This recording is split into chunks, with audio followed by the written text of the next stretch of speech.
Well, this week I'm going to show you where I get some of my inspiration from, and we're going to be planting some trees. Well, another place I can get inspiration from is from magazines. So this is Model Railway magazine, and they've got 12 inspirational layouts in here.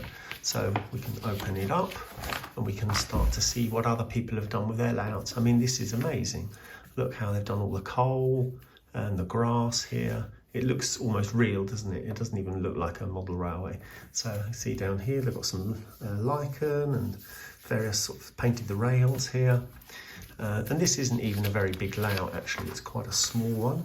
You see there, the guy holding it in his hand is only a little single track. So like this piece here, but he's just done it beautifully, weathered all the locomotives, and yeah, it's just incredible, really. Some of the layouts are bigger as well, so there's all different ones. You can see here, look, he's made some little huts himself, corrugated hearts. So you see there, it's just a little, it's very simple track. That's actually the track plan. So extremely simple for what he's done. And then, yeah, you can see some bigger ones as well. So here's perhaps a bit more modern. And I like the way they've done the hills, and you see the bushes and some nice trees in the background. They've got a painted background here as well. So I'm going to do a painted background on my layout. And you see this one's a little bit bigger, but still not that big actually. So reasonable size. Then you get some other ones. Oh, there's the little track plan for that particular one. This one I love, this is really good. This is modelled on the Isle of Wight Railway. So again, you can see just the detail like on the buildings and the little people that he's made. Yeah, a little turntable. And again, a lot of these things they've made themselves. They're not actually bought them ready-made. So they bought a lot of kits. This guy is amazing. He's built all these figures. All these people, he actually built them himself. So he made them out of clay, which is really cool.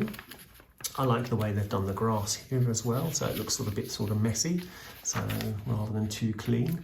So this guy made everything. And again, just a simple little diorama, really. But each person, he made every single person. So pretty cool. And then painted themselves, like railway children sitting on the fence. So there's a bit more complicated one as well towards the back somewhere. Yeah, this one here. So this is quite a lot bigger.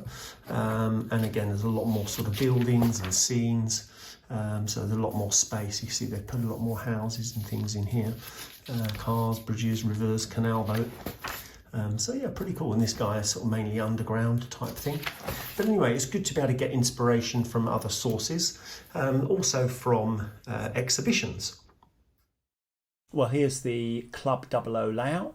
You can see that it's built of lots of different sections, and they all fit together to make this great big circle. So a number of people have made all the different sections, so you can see some are more completed than others. These photos are part of a very large layout, so you can see this is one section. I like the gardens and the sort of greenhouse that they've got there on the left. And then you can see here some more hills and trees, quite a bit of track work. And then this one, I like the trees on this one and how they've done the fence. These are the fences that I've bought as well. And then you can see I like the little tractor going down the road. See, they've made some nice hedges and some trees. This layout is made of Lego. I really quite like this one. They've done quite a lot with it. So the trains run around inside all the Lego buildings. And then here I like this particular example of how they put the grass around the sidings. So you can see that on a few different areas here. And then this guy was amazing. He built lots of little layouts all in like cases, carrying cases. So you can see quite a few different case layouts that he's built.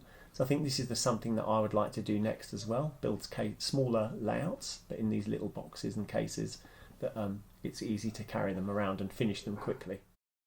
Well, for the first time, it actually looks like I've covered up all of the bare material on the layout itself. So everywhere's got some grass or something going on. So there's nothing left, I don't think, that actually needs some sort of covering or anything. So now my next job really is to start putting in the trees and the fences and the people and things like that. Bushes, obviously a bit more scenery and things.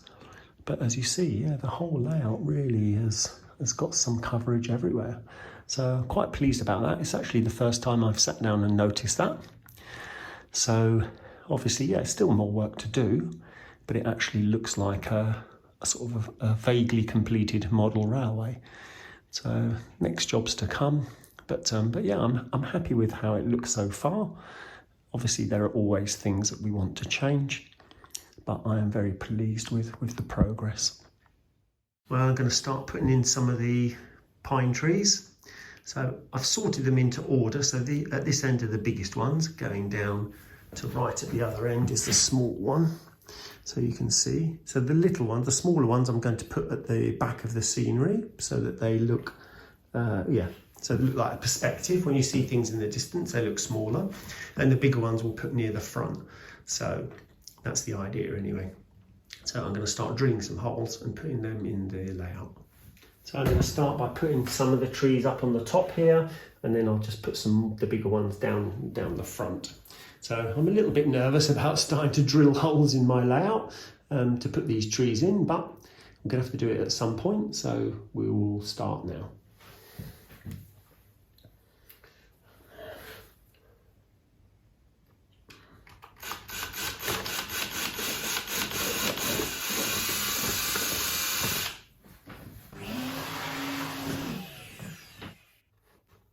Now I'm going to glue the trees in, obviously with glue, also put a bit of brown stuff underneath them, but I think for now I just want to sort of position them without gluing them in, because if I need to change something and it doesn't look right, then I can pull the tree out, fill in the hole and put a bush over it or something to cover it up. But that tree looks okay there, it's a good start.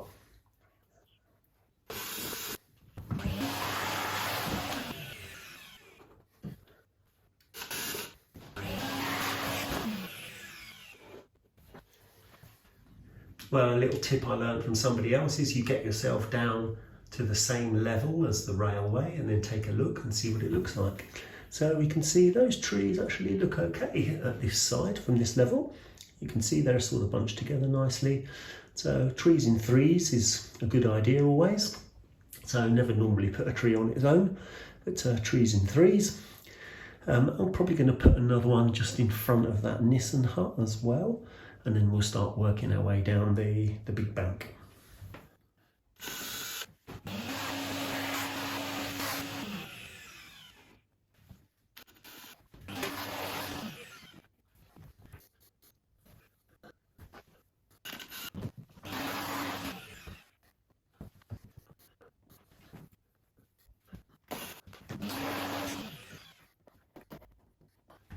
So we keep looking, see how it looks. I think, yeah, maybe we should put one in the front here. Then that's going to cover up sort of some of the side bits as well. So that's going to be a nice place to put one right in there.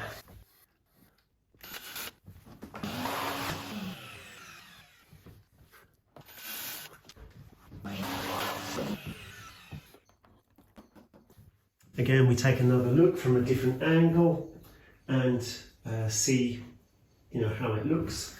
So maybe I want to put one more tree just in the front and centre here, just so that it fills that little bit of gap there. And then I think probably we'll be okay. I've still got a few trees left, so maybe I can fill them in later.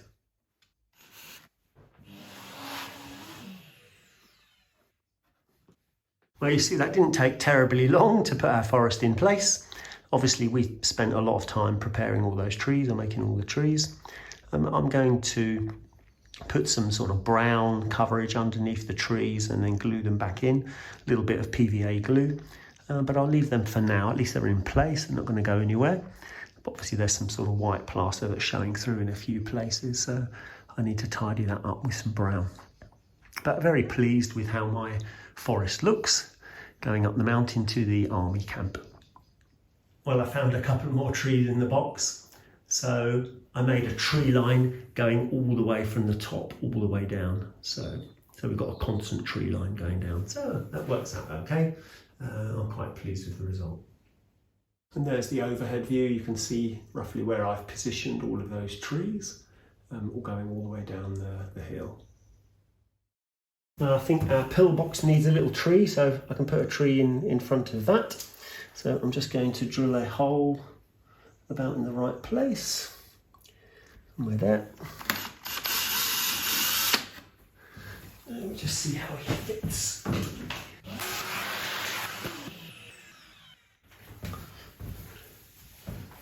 And there we have it, a camouflaged pillbox. Very camouflaged, you can't see it at all.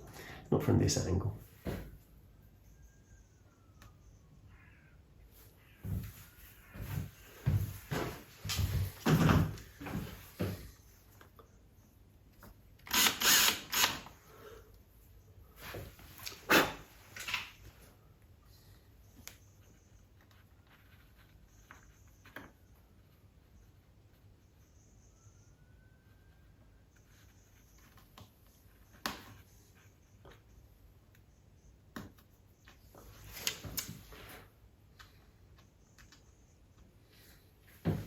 Oh, there's 2 trees in there. I think I need a 3rd tree, so yeah, 3 trees is always good.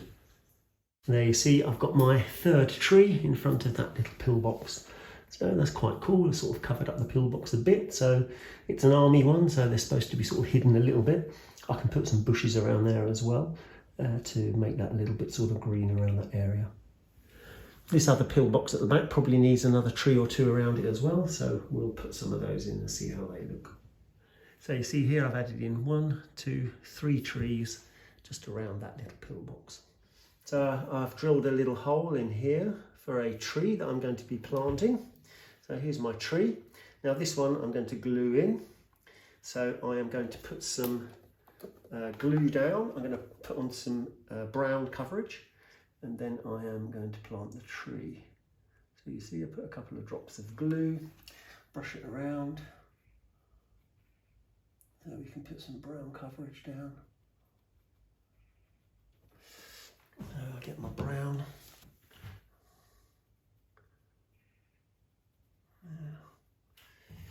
Brown. And then I'm going to get my tree and put my tree in the hole. I'm going to find the hole now. There's the hole. I'll push it in.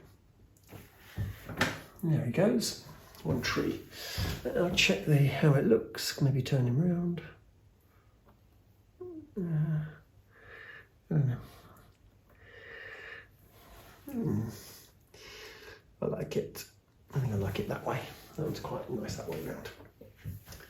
So there we go, and we just push the brown in around the base of the tree, straighten him up, and there he goes. Another tree planted. These next 2 trees, they have bases, you see, so I made them slightly differently. So it's a little bit harder to put them down. So I'm going to need to paint some glue down, put some of the brown stuff down, and then glue them on. So, okay, so just do this one at the back first. Put some glue on the base of the tree as well. And then we need a little bit of the brown. Actually, do you know what? I'll put the brown on afterwards, I think. So the tree, I want going around that way. That tree can lean on that other one slightly. So that's okay, so they're together. And then now I can put in a little bit more of the glue and then some brown stuff on. I can paint in a bit more glue around here, and then I can use, I'll try and use the tweezers to drop some brown stuff in there. I'll hoover it all up later, of course. Oh, anyway, there we go. Brown stuff around the tree. So that's all 3 trees glued in now, so I've just got to wait for them to dry. Once they're dry, then I'll just carefully hoover up all the excess, the brown leaves. So our little corner is coming together. Some nice trees and things, obviously still more work to do, but I'm pleased with the progress, how we're getting on.